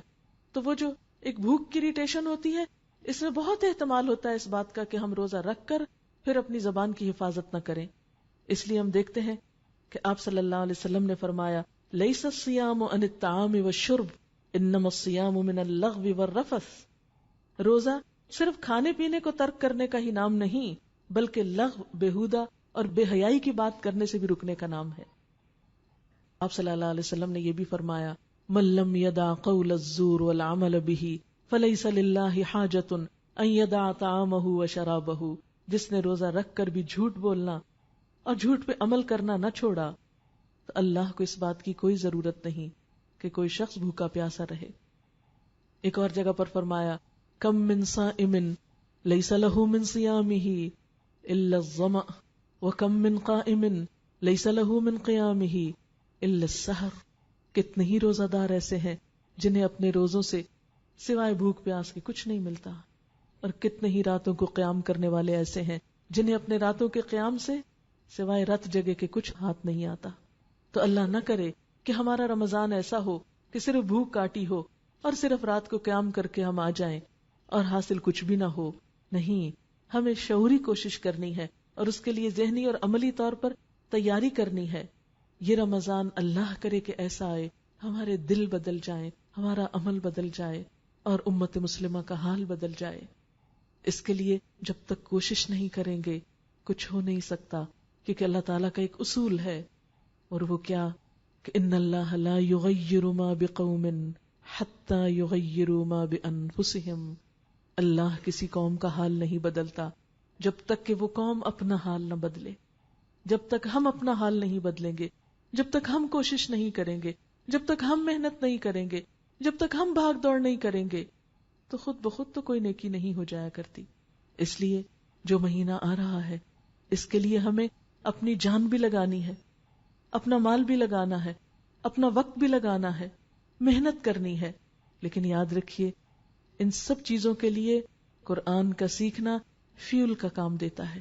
جس طرح گاڑی پیٹرول کے بغیر نہیں چلتی، اسی طرح انسان کی بھی نیکی میں سستی ہونے لگتی ہے جب اس کے اندر سے قرآن کا نور بجھنے لگتا ہے یا وہ فیول نہیں ملتا اس کو.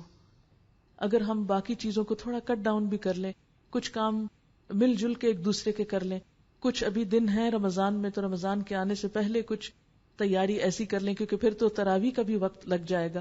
تو اس تراویح کے وقت میں اگر ہم نے کچھ عید کی تیاری کرنی ہے مثلا تو وہ بھی ابھی سے اگر کر لیں.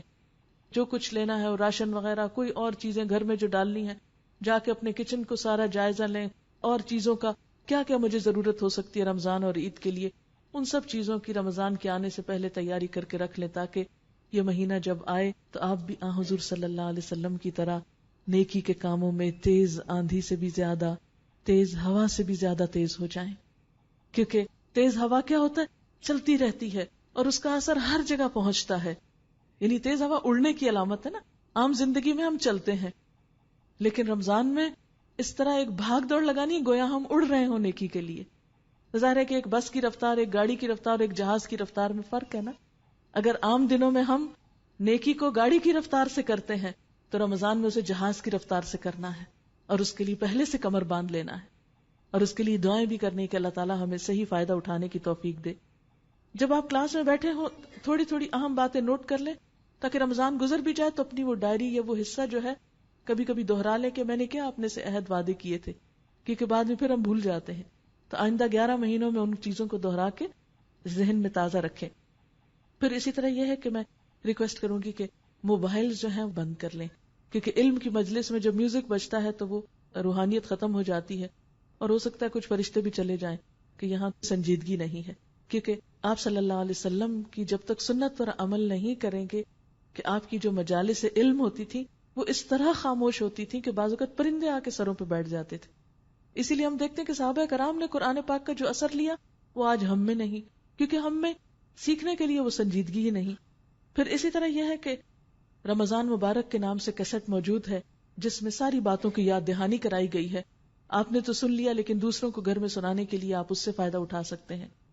اور اسی طرح گھر میں سننے کے لیے قرآن پاک کا ترجمہ چاہیے تو وہ ریکارڈڈ اویلیبل ہے. اور ایک بات یاد رکھیے کہ ٹائم پر انشاءاللہ کلاس شروع ہوگی تو وقت پر آ جائیں، کیونکہ جب آپ دیر سے آتے ہیں تو ادھوری بات پوری طرح نہیں سمجھ میں آتی اور کچھ نہ کچھ حصہ محروم رہ جاتا ہے. تو 50% کیوں لے کے جاتے ہیں، 80% کیوں 100% لے کر جائیں، جو بھی اجر و ثواب ہو اور پورا قرآن پوری طرح سنے. اور اس کے علاوہ جن بہنوں کو ابھی تک پتہ نہیں چلا کہ یہ محفل شروع ہو چکی ہے، ان بہنوں کو اگر آپ بتائیں گے تو حضور صلی اللہ علیہ وسلم نے فرمایا الدال علی الخیر کفاعلہ، نیکی کی طرف رہنمائی کرنے والا ایسا ہے جیسا اس کو کر لینے والا. اگر آپ کی وجہ سے ایک شخص آتا ہے اور وہ ایک نیکی کا عمل کرتا ہے تو آپ اس کے عمل میں پورے پورے حقدار ہیں. جتنا اجر اس کو ملے گا ساتھ آپ کو ملے گا. اور صرف ایک فون کال سے، صرف ایک کسی کو جا کے وزٹ کر کے لانے سے کیا ہوگا کہ جتنے لوگ آپ کی وجہ سے آئیں گے ان سب کی نیکی، ان سب کا نیک عمل، جتنا ان کو اجر و ثواب اتنا ہی ساتھ ساتھ آپ کو.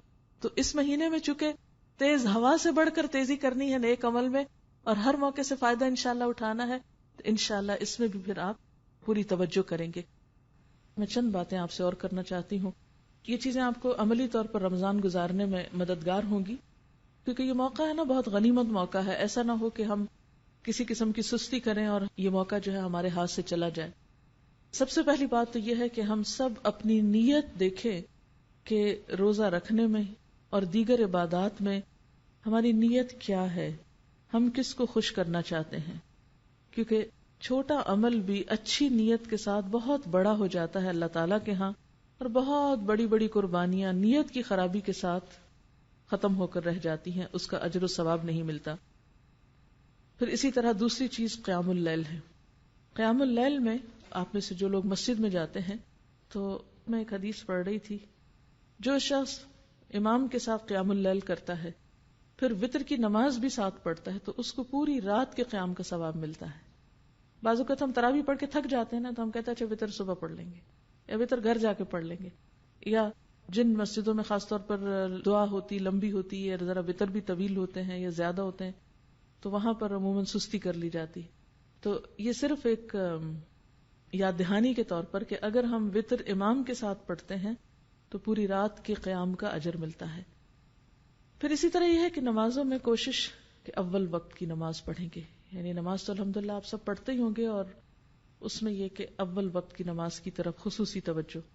پھر یہ کہ قرآن پاک میں کم از کم ایک پارہ جو ہے وہ ناظرہ پڑھنے کی ضرور کوشش کریں، یعنی قرات یا تلاوت جو ہے. اور اس کے لیے بہترین وقت جو ہے وہ فجر کا ہے. اگر آپ صبح کے وقت اٹھتے ہیں تو سحری کے وقت میں 2 اہم کام کر سکتے ہیں. ایک تو استغفار کی کثرت، یعنی اس وقت کی تسبیح آپ استغفار کر لیں. آپ اگر اس وقت مزید نفل پڑھنے کا وقت نہیں ہے، سحری لگا رہے ہیں، کام کر رہے ہیں، گھر والوں کو جگا رہے ہیں اور کچھ نہ کچھ کام آپ کی ذمہ ہے، تو چلتے پھرتے استغفار کو لازم کر لیں. کیونکہ تیسرے پارے میں آپ نے پڑھا تھا سحری کے وقت وہ استغفار کرتے ہیں، تو اس وقت آپ کثرت سے استغفار کریں. دوسری بات، وہ جو سورت آل عمران کا آخری رکوع حضور صلی اللہ علیہ وسلم سویرے اٹھ کے وضو سے پہلے پڑھتے تھے، کوشش کریں کہ اسی طرح پڑھ سکے. اگر زبانی یاد کر لیں تو بہت اچھا ہے، اگر نہیں بھی تو کہیں پر لکھ کر لگا دیں اور اس کو پڑھیں، کیونکہ یہ سنت پر عمل ہو جائے گا.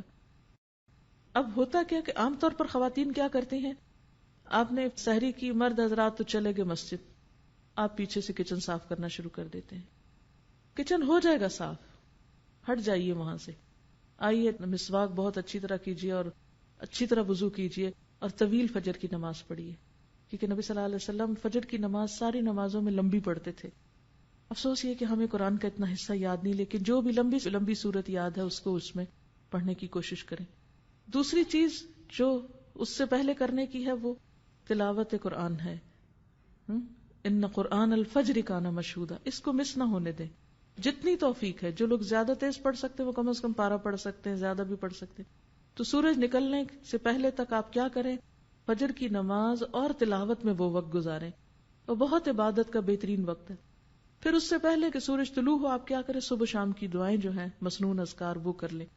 صبح شام کے مسنون اذکار یعنی وہ دعائیں جو نبی صلی اللہ علیہ وسلم صبح شام پڑھا کرتے تھے، آپ مسنون دعاؤں کی کسی بھی کتاب سے لے سکتے ہیں. اس سلسلے میں ایک کتاب وَإِيَّاكَ نَسْتَعِينُ کے نام سے الہدا سے شائع کی گئی ہے. اس میں ان دعاؤں کی سند، فضیلت، پڑھنے کا طریقہ اور اردو اور انگریزی ترجمہ بھی موجود ہے. تو اگر زبانی نہیں آ تو آپ دیکھ کر پڑھ لیں.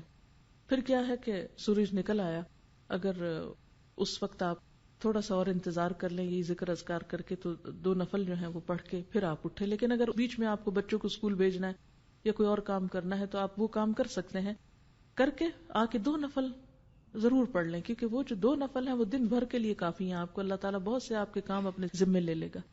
اس کے بعد پھر تھوڑی سی ہلکی سی دعا کر کے پھر آپ کچن میں چلے جائیں. اب آپ دیکھیں گے اب آپ جو کچن میں جائیں گے برکت بھی ہوگی، راحت ہوگی، دل کی عجیب خوشی ہوگی. لیکن جب ہم دنیا کے کاموں کو ترجیح دیتے ہیں اور عبادات کو پس پش ڈالتے ہیں، پہلے وہ پکانے کھانے میں لگے رہے، پھر سنبھالنے میں لگے رہے، پھر جب نماز کو وہ سورج نکلنے والا ہو گیا جلدی جلدی نماز پڑھی، اس نماز میں کوئی لذت نہیں. پھر اتنے میں بچے جاگ گئے، کوئی اور کام ہو گیا، پھر ان میں لگ گئے، پھر قرآن پڑھنا رہ گیا. کیونکہ مجھے معلوم ہے کہ اس وقت اپنے آپ کو کاموں میں سے، کیونکہ انسان کہتا ہے یہ تھوڑا سا جلدی سے سمیٹ لوں بس پھر میں فارغ ادھر سے ہو جائیں گے، چھوڑیے اس کو، پہلے ادھر سے فارغ ہوئیے. پھر اس کے بعد آپ اپنا آرام سے جو بھی کچن وچن سنبھالنا ہے جو کرنا ہے، پھر اس کے بعد آپ یہاں آنے کی تیاری کر سکتے ہیں. اور اگر آپ کے پاس کچھ اور وقت بیچ میں ہے، ہر ایک کی چونکہ مصروفیات فرق ہیں، اس لیے میں تھوڑا سا یہ ٹپس دے رہی ہوں آپ کو. ہو سکتا ہے آپ تو اس سے بہتر پروگرام رکھتے ہوں، لیکن شاید میرے جیسوں کو کچھ ضرورت ہو اپنے آپ کو روٹین میں اس طرح لانے کی، تو آپ کوئی کتاب پڑھ سکتے ہیں یا ذکر اذکار چلتے پھرتے کر سکتے ہیں. گھر کو سمیٹ سنبھال لیجئے، پھر آپ آ جائیے، پھر آپ یہاں قرآن پاک سنتے ہیں. کیونکہ علم کے رستے پر ایک ایک قدم جو انسان نکل کر آتا ہے اس کا بے پناہ اجر ہے، اور مل بیٹھ کے جو ہم پڑھتے ہیں اس کی ایک اور ہی برکت ہے. اور پھر اس کے بعد آپ یہاں اگر کوشش کریں ظہر کی نماز پڑھ کر جائیں، اگر یہاں نہیں تو گھر جا کر فوراً ہی پھر آپ ظہر کی نماز پڑھیں. اور پھر اس کے بعد یہ ہے کہ اگر آرام کرنا ہے کچھ دیر آرام کر لیں تاکہ پھر شام کی عبادت جو ہے رات کی اچھی ہو. تو پھر اس کے بعد ہر ایک اپنے اپنی روٹین کا کام کر سکتا ہے. پھر خاص طور پر افطار کے قریب جو ہے وہ تھوڑا سا اپنے آپ کو روحانیت کی طرف پھر لائیں، افطاری لگا لیں، کر لیں جو بھی کرنا ہے. 5 منٹ دیں، 3 منٹ دیں، 2 منٹ دیں، 10 منٹ دیں، حسب توفیق جو کسی کو اویلیبل ہے. کہیں پر بھی ہیں آپ، اپنے گھر میں یا کہیں افطار کرنے گئے ہیں یا کوئی آپ کی طرف آیا ہے یا آپ کسی گاڑی میں بیٹھے ہوئے ہیں، افطار سے پہلے کے چند لمحے انتہائی قیمتی ہیں. دعاؤں کی قبولیت کا وقت ہے، اس میں پھر دعا کی طرف رجوع کریں. اور جو دعاؤں کی کتاب جیسے قرآنی اور مسنون اذکار کی کتاب اگر آپ کے پاس ہو تو اس میں سے اگر آپ ساری پڑھ لیں تو پڑھ لیں، ساری نہیں پڑھ سکتے تو 5-7 پڑھ لیں، پھر اگلے دن اگلی 5-7، جتنا جس کو توفیق ہے. ہر ایک کے حالات ایک جیسے نہیں، کچھ کے بچے بہت چھوٹے ہوتے ہیں، کچھ لوگ ہر چیز سے فارغ ہوتے ہیں.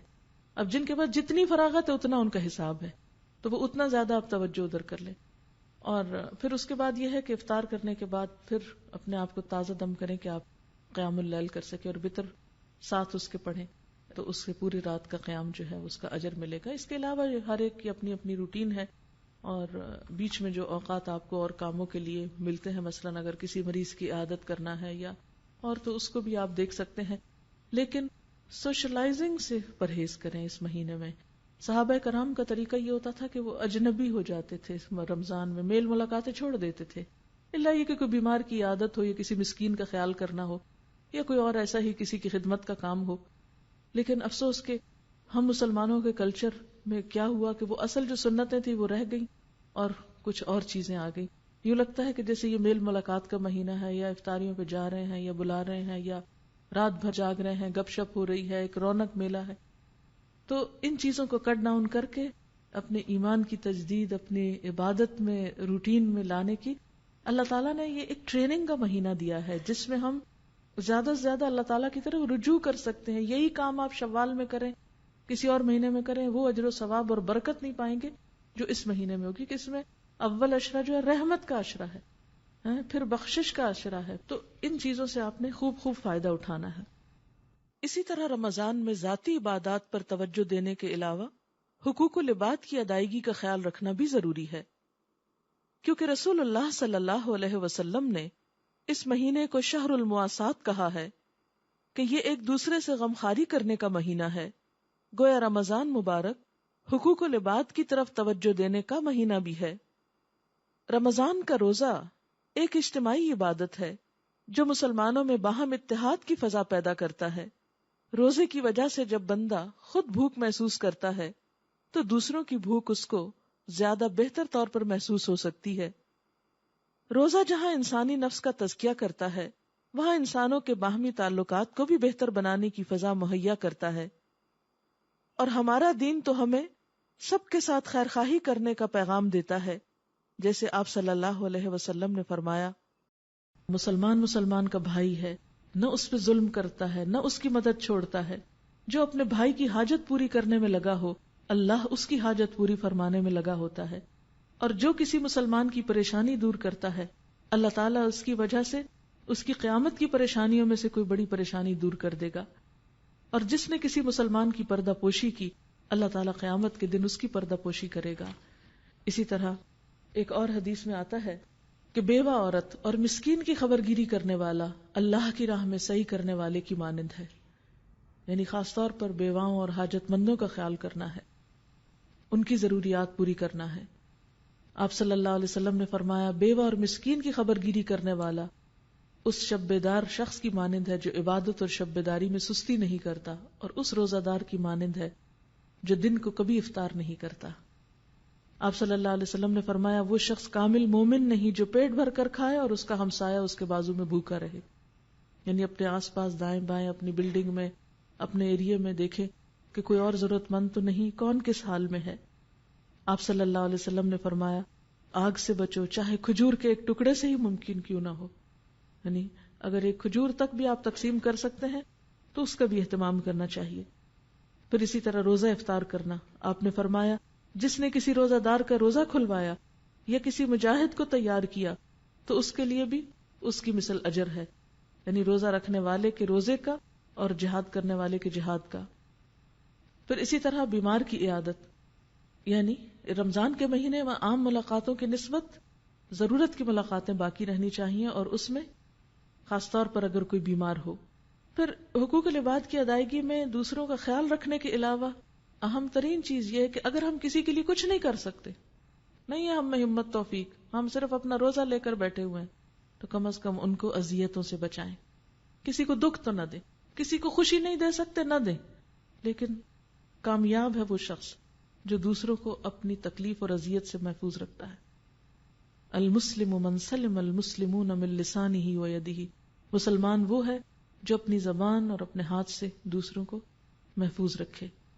اور پھر ایک دوسرے کی جان اور مال اور عزت کا احترام، کل المسلم علی المسلم حرام دمہ ومالہ وعرضہ، ہر مسلمان پر دوسرے مسلمان کا خون، مال اور عزت حرام ہے۔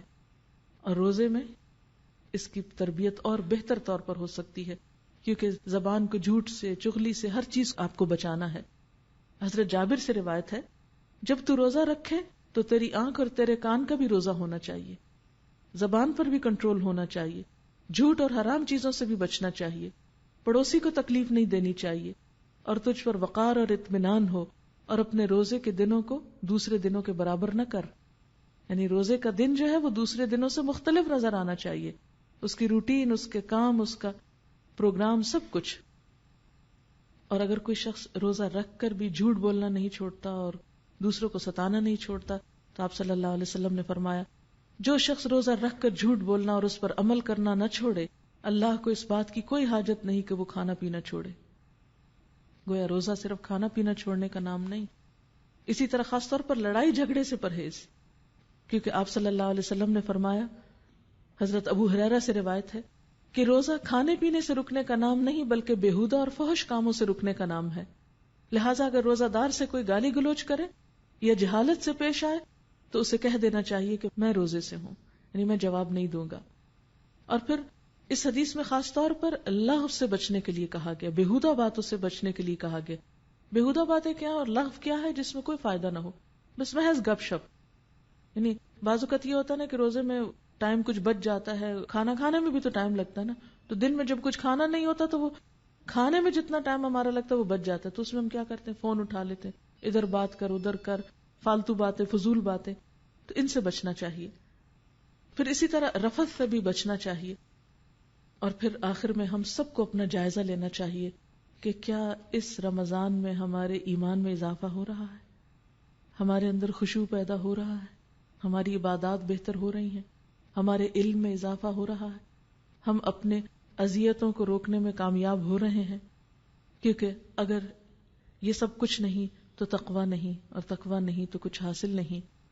اسی طرح ایک اور روایت میں آتا ہے، حضرت کعب بن عجرہ فرماتے ہیں نبی صلی اللہ علیہ وسلم نے فرمایا ممبر لاؤ، ہم ممبر لائے، جب آپ نے اس کی پہلی سیڑھی پہ قدم رکھا تو فرمایا آمین، جب دوسری پہ رکھا تو فرمایا آمین، جب تیسری پہ رکھا فرمایا آمین۔ جب نیچے تشریف لائے تو ہم نے عرض کیا اے اللہ کے رسول صلی اللہ علیہ وسلم، آج ہم نے آپ سے ایسی بات سنی ہے جس سے پہلے کبھی نہیں سنی.